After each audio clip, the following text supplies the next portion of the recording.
Kematian Brigadir Nur Hadi masih menjadi sorotan. Usai atasannya ditetapkan sebagai tersangka, sosok wanita cantik juga disebut-sebut terlibat dalam kasus ini.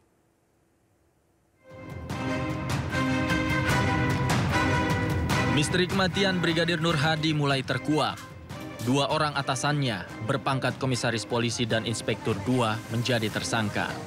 Kedua atasan tersebut menghabisi nyawa Nur Hadi lantaran cemburu dan tersinggung karena korban menggoda serta merayu teman wanita salah seorang tersangka.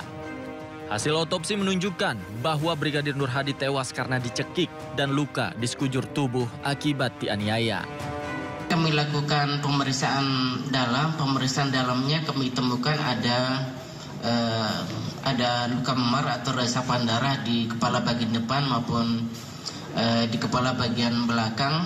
Kalau berdasarkan teori, maka kepalanya yang bergerak membentur benda yang diam. Itu yang pertama. Kemudian pada pemeriksaan lehernya ditemukan ada fraktur atau patah tulang pada tulang lidah. Kalau tulang lidah yang mengalami patah, maka lebih dari 80% penyebabnya karena pencegahan. Tak hanya atasan Nur Hadi yang jadi tersangka, salah satu tersangka adalah wanita cantik bernama Misri Puspita. Di akun media sosialnya, Misri diduga pernah menjadi finalis ajang Duta Muslimah pada tahun 2019. Menurut keterangan kuasa hukum Misri, wanita kelahiran Jambi ini adalah tulang punggung keluarga dan menghidupi 5 orang saudaranya. Dalam kasus ini, Misri diduga menerima bayaran sebesar 10 juta rupiah dari Kompol Madeyogi Purusa Utama. Ia dibayar untuk menemani pesta dan bermalam di villa tempat pembunuhan itu terjadi. Tim Liputan iNews melaporkan. Pemirsa, terkait kasus kematian Brigadir Nur Hadi, Komisioner Kompolnas Khairul Anam meminta 2 perwira polisi dihukum berat. Kasus ini harus dibuka terang. Apakah memang peristiwanya terkait perilaku? Artinya memang perilaku yang tidak baik oleh mereka, para anggota, sampai hilangnya nyawa. Ataukah ini peristiwa-peristiwa yang masih ada sangkut pautnya dengan tugas dari anggota tersebut yang menjadi korban. Nah itu harus menjadi titik terang dulu. Yang kedua, apakah ini semata-mata penganiayaan sampai hilangnya nyawa? Ataukah ini pembunuhan? Ataukah ini pembunuhan berencana? Nah, standing itu juga harus dijelaskan. Ya, saya kira problem ini penting. Yang ketiga, bagi kami Kompolnas, kami berharap ya seberat-beratnya. Terakhir, kami berharap ya sinergi antara polisi, jaksa sama hakim dalam konteks melihat kasus ini juga clear. Ya, oleh karenanya kami sih berharap ya untuk pembelajaran siapapun kepolisian di Republik Indonesia ini, harapannya adalah sanksinya seberat-beratnya. Kalau dia terbukti bersalah, tidak boleh kompromi. Ya pemirsa, seorang pria yang membunuh istrinya dan buron selama 1 tahun tewas dalam baku tembak dengan polisi di Batanghari, Jambi. Pelaku terpaksa dilumpuhkan karena melawan dengan senjata api saat akan ditangkap.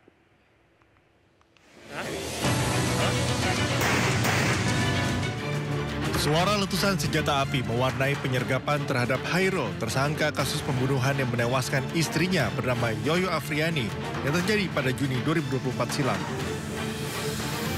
Petugas terpaksa melepaskan tembakan setelah peringatan aparat kepolisian tidak diindahkan pelaku.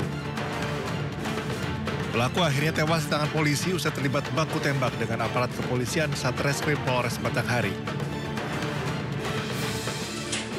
Jasad pelaku kemudian dibawa ke rumah sakit sebelum diserahkan ke pihak keluarga.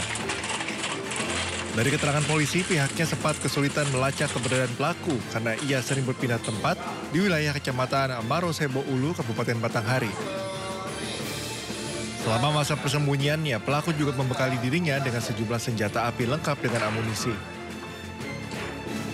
Alhamdulillah, Satreskrim Polres Batanghari dapat mengamankan saudara Hairul. Akan tetapi pada saat mengamankan saudara Hairul itu melakukan perlawanan dengan cara melakukan penembakan kepada anggota opsnal kita. Kemudian saudara Hairul ini pada saat kita amankan, pada saat berhasil kita lumpuhkan, kita temukan ada sekitar 6 pucuk senjata api. Sebelumnya, pada Juni 2024, korban Yoyo Afriani sempat dikabarkan hilang oleh pihak keluarga dan akhirnya ditemukan dalam kondisi meninggal dunia. Pelaku menghabisi nyawa istrinya lalu menguburnya di sebuah perkebunan milik warga setempat. Dari Batanghari, Jambi, Joni Firdaus, iNews melaporkan. Setelah sepekan tenggelam, KMP Tunu Pratama Jaya akhirnya ditemukan di dasar Laut Selat Bali. KMP Tunu Pratama Jaya diduga kuat ditemukan di dasar Laut Selat Bali di kedalaman 49 meter. Pencarian dilakukan dengan menggunakan sonar dari KRI Pulau Vanildo.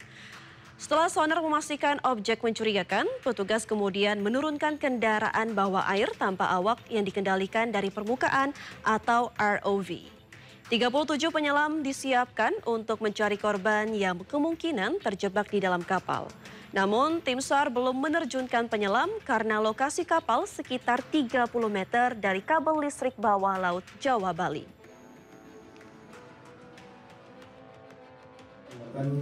Pada pukul 07.30 tadi arus tidak terlalu kuat, tapi ternyata kondisi di lapangan berbeda. Lalu menurunkan kamera bawah air sampai dengan kedalaman 35 meter. Tapi setelah kedalaman 35 meter, kamera tersebut hanyut oleh air sehingga tidak bisa terdeteksi yang lain. Tapi sebelum hanyut, kita masih bisa monitor objek yang ada di bawah air. Tim SAR gabungan kembali menemukan 3 jenazah diduga kuat korban tenggelamnya KMP Tunu Pratama Jaya di Selat Bali.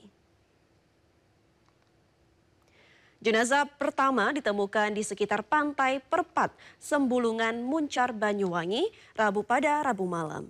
Jenazah berjenis kelamin laki-laki memakai kaos hitam dan celana jeans pendek biru. Jenazah kedua berjenis kelamin perempuan mengenakan celana pendek jeans biru dan ditemukan di Pantai Pelengkung, kawasan Taman Nasional Alas Purwo, Banyuwangi. Jenazah ketiga ditemukan di Pantai Pembuahan, Kabupaten Jembrana, Bali. Korban berjenis kelamin laki-laki mengenakan celana jeans biru dan baju kotak-kotak hitam merah.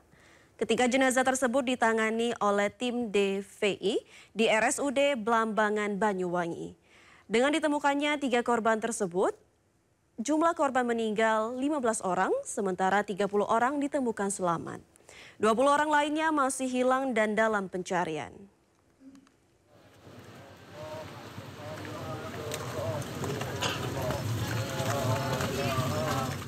Menteri Perhubungan Dodi Purwagandi mengatakan sampai saat ini 42 korban kecelakaan berhasil dievakuasi dari kecelakaan KMP Tunu Pratama di Selat Bali. 65 baik jumlah kru maupun penumpang, 30 ditemukan selamat, kemudian 12 meninggal dunia. Jadi 42 yang sudah kita temukan. Alhamdulillah. Dan kami berharap kita bisa menemukan lagi. Mudah-mudahan masih ada yang selamat. Ya.